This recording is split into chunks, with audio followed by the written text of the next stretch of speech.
ficou muito importante a partir da semana passada, no finalzinho, na sexta-feira mesmo. A gente registrou muitas mortes, dezenas de mortes, num fluxo migratório na região de Ceuta. A entrada de 70, 80 mil pessoas em Ceuta, que é um território espanhol no norte do continente africano. E quando surgiu a notícia, muita gente não entendeu exatamente tudo que estava acontecendo. É sempre super difícil e complexo explicar, né, os fluxos migratórios e migratórios. Essas imagens rodaram o mundo todo, a gente mostrou aqui também, e aí é ótimo da gente te ter aqui para a gente explicar para a nossa audiência exatamente o que está acontecendo. Talvez não exatamente, afinal de contas é complexo, mas tudo que pode justificar esse movimento e por que também se destacou a partir da semana passada, já que é um movimento que já vinha acontecendo. Várias dessas pessoas saíram do Marrocos e entraram em Ceuta nos últimos dias, mas teve esse registro de muitas mortes das pessoas fazendo essa travessia até em boia, né? E muita gente morreu afogada nesse caminho todo. É isso aí que aconteceu. Na verdade, Ceuta é um território, é uma cidade da Espanha que fica no continente africano e faz fronteira com Marrocos. E por conta de uma desinformação, muito provavelmente, tá?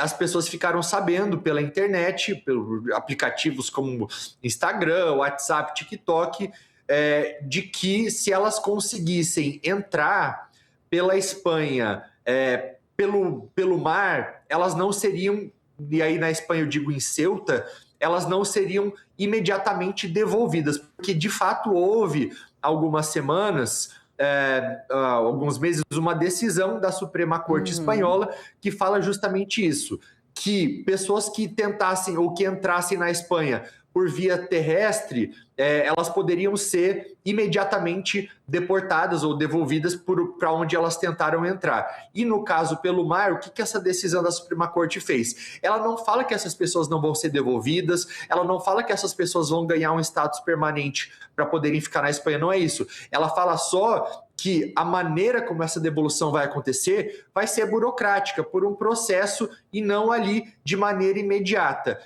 Então, por conta de uma desinformação que distorcia isso, e aí essa desinformação ela pode ter diferentes origens, diferentes explicações, Sim. Seja grupos de interesse, seja até mesmo o próprio governo marroquino, porque tem também um aspecto geopolítico que eu já vou trazer também. Essas pessoas começaram a se concentrar na fronteira e entraram por mar justamente por conta dessa distorção sobre o que aconteceria caso as pessoas entrassem a nado em território espanhol. Por que eu digo que tem o elemento geopolítico, Nath?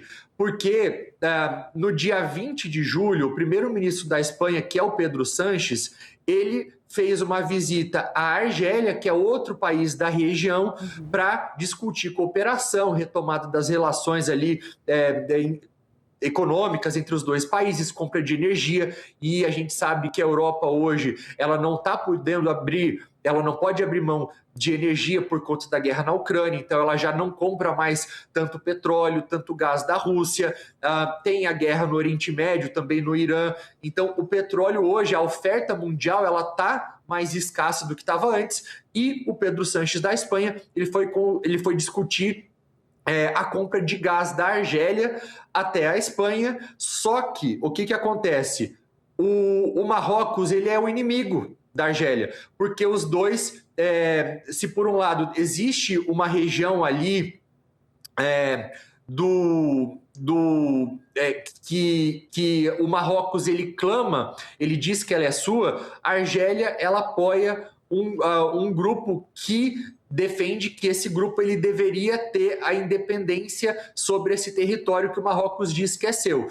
Então, o Marrocos, ao basicamente cruzar os braços, quando vê essas pessoas se concentrando na fronteira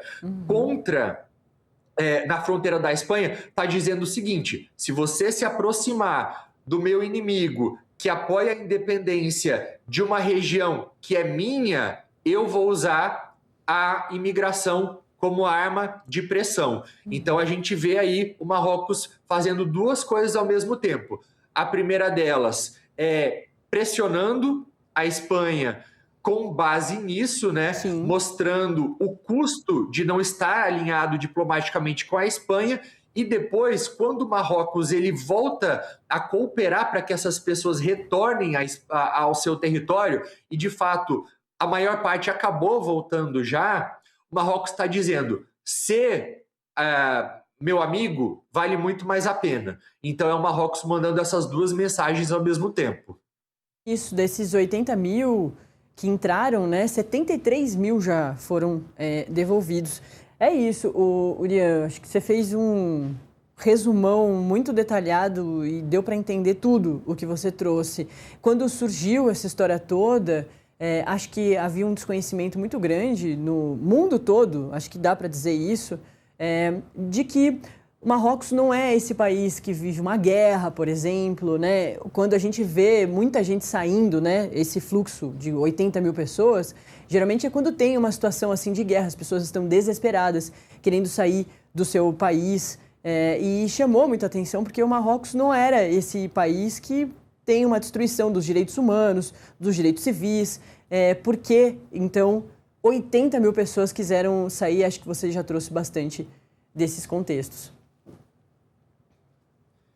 Tem um perfil diferente, né? Essas pessoas que entraram em Ceuta têm um perfil, que são normalmente, em grande parte, homens jovens, a maioria que não estuda, não trabalha, inclusive eles saíram de lá por conta de uma falta de perspectiva de futuro, o que já é bastante diferente, né? Quando você entra na Espanha como um refugiado, uma pessoa que está fugindo do seu país por conta da falta de oportunidades, legalmente você não tem aquela facilidade que um refugiado de guerra que está tentando escapar de um conflito teria. Então a possibilidade de você receber algum tipo de status legalizado acaba sendo muito menor. E uma consequência também que não foi muito falada disso tudo, Nath, tem a ver com o efeito que isso desencadeou entre os países europeus. Muitos fechando a fronteira, então houve quase que uma ruptura ali, uma divisão em grupos que estão apoiando a Espanha, outros grupos que estão apoiando a Itália, que fechou o espaço Schengen, que está pedindo a exclusão da Espanha do espaço Schengen, que é um espaço da livre circulação de pessoas entre a Europa. Então, quando a gente vai de um país ao outro da Europa, é como se a gente fosse de um estado ao outro do Brasil, não vai ter uma fronteira ali, pelo menos dos países que fazem parte do espaço Schengen. Então, isso está causando uma crise que está longe de terminar dentro da própria União Europeia e do espaço Schengen.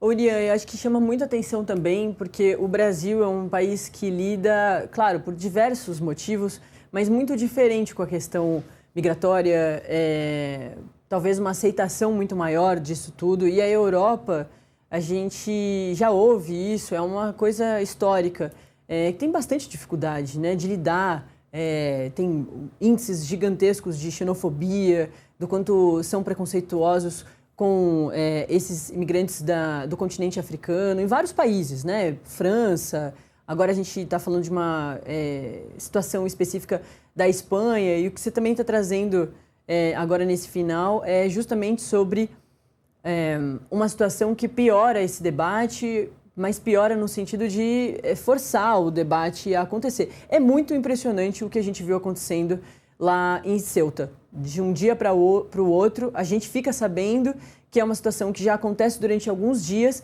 mas a gente fica sabendo justamente porque o número de mortos foi aumentando drasticamente. E, para além dos mortos, um fluxo de 80 mil pessoas, né? Não são 100 pessoas que se reuniram ali e falaram, não, vamos fazer essa empreitada. 80 mil pessoas. É muita gente, né? É isso, inclusive até aproveitando para fazer uma propaganda aqui, Por favor. naquele livro que está ali atrás, opa, do outro lado, Populismo e Negacionismo, que eu escrevi, está na segunda edição, foi prefaciado pelo embaixador Rubens Recupero, mas ele fala justamente sobre isso, como figuras, tanto de extrema-direita como de extrema-esquerda também, dos diferentes países do mundo, eles sempre tentam pegar algum tipo de pauta que converse com a população local para tentarem uma autopromoção. Então, por que no Brasil, por exemplo, a gente não discute a questão da imigração como países europeus? Porque aqui, talvez um dos grandes desafios hoje que sejam explorados por figuras da extrema-direita seja a questão, por exemplo, da segurança pública. Não faz sentido aqui alguém falar de migração, porque isso dificilmente vai conseguir trazer algum tipo de dividendo político.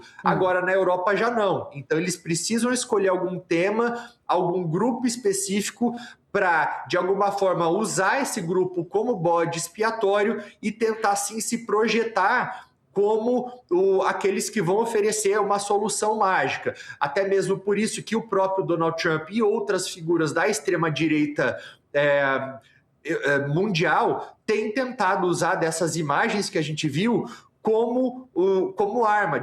E isso vai ser extremamente explorado ao longo dos próximos meses. Por mais que a justificativa dessas imagens tenham sido essas que a gente trouxe, né? Tanto a desinformação que estava espalhando no Marrocos, que essas pessoas entrariam com uma facilidade, que ganhariam ali, de repente, até um status legalizado na Espanha, quanto também essa questão geopolítica do Marrocos potencialmente ter ali, não estou falando que foi isso, mas existe uma explicação sobre por que talvez tenha havido uma omissão do Marrocos para mandar uma mensagem para a Espanha, para que ela não se aproximasse da Argélia. Tudo isso, esses grupos de extrema-direita contra a imigração, eles não vão falar. Eles vão dizer que esse movimento está acontecendo por conta ali de uma política de abertura dessas figuras ali de centro-esquerda, mais progressistas, liberais. Então, é uma distorção da realidade buscando ganhos políticos, que é justamente o que eu falo nesse livro. Perfeito. Populismo e Negacionismo, livro do Urian Fancelli, que estará cada vez mais aqui no Acorda Metrópolis. Urian, é sempre muito bom. Valeu. Obrigado, bom dia. Bom dia. O Urian volta ainda nessa semana para a gente continuar falando sobre isso. Olha o quanto rende